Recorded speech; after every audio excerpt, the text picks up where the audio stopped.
25 नहीं, 50 नहीं, पूरे 100% टैरिफ लगाया है यूएस ने इंडियन फार्मा कंपनीज पर टेंशन की बात है या नहीं?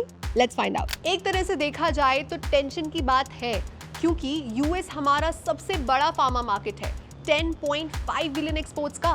बट आप तो चुप ही रहिए। इंडिया मोस्टली जेनरिक्स बेचता है और अभी तक अनाउंसमेंट में सिर्फ और सिर्फ ब्रांडेड ड्रग्स कवर्ड है।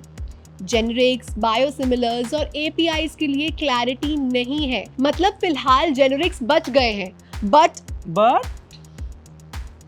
रिस्क है कि फ्यूचर में उन्हें भी इंक्लूड किया जा सकता है। अगर टैरिफ्स जेनरिक तक एक्सपैंड होते हैं तो यूएस में मेडिसिन प्राइसेस बढ़ेंगे, जिसकी वजह से इंडियन फार्मा कंपनीज की डिमांड घटेगी। और अगर टैरिफ से बचना है तो इंडियन फर्म्स को यूएस में ही फैक्ट्रीज खोलनी पड़ेंगी। और कंपनीज कौन सी हैं? कंपनीज जो सबसे ज्यादा एक्सपोज्ड है ना, वो है सन फार्मा।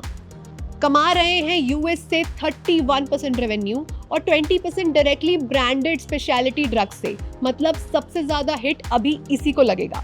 उसके बाद है डॉक्टर रेड्डीज, जिनका 40% रेवेन्यू नॉर्थ अमेरिका से आता है, लेकिन मोस्टली जेनरिक्स। अभी डायरेक्ट इम्पैक्ट कम है। फ्यूचर में इंजेक्टेबल्स और कॉम्प्लेक्स जेनरिक्स पर रिस्क बढ़ सकता है। ल्यूपिन, यूएस एक्सपोजर 36%, लेकिन ब्रांडेड पोर्टफोलियो सिर्फ 7%। मतलब इफेक्ट लिमिटेड है, पर इनहेलेशन और बायोसिमिलर्स पर ग्रोथ है, इसलिए फ्यूचर ज्यादा रिस्क में है। सिप्ला 29% रेवेन्यू यूएस से, मेनली जेनरिक्स और इनहेलर्स। अभी सेफ है, पर FY26 में बायोसिमिलर्स लॉन्च होंगे, तब एक्सपोजर भी बढ़ जाएगा। ऑरोबिंदो फार्मा यूएस डिपेंडेंस सबसे ज्यादा 44%, लेकिन अच्छी बात यह है कि इनका Indiana plant 3.6 billion tablet capacity के साथ लोकल मैन्युफैक्चरिंग करता है, जिससे टैरिफ का बचाव मिल सकता है। तो मोस्ट एक्सपोज्ड ये हैं और फ्यूचर रिस्क वाले भी ये हैं। मतलब अभी जेनरिक्स वाली कंपनियां सेफ हैं। यदि पॉलिसी का खेल बदला तो सारा सेक्टर हिल सकता है।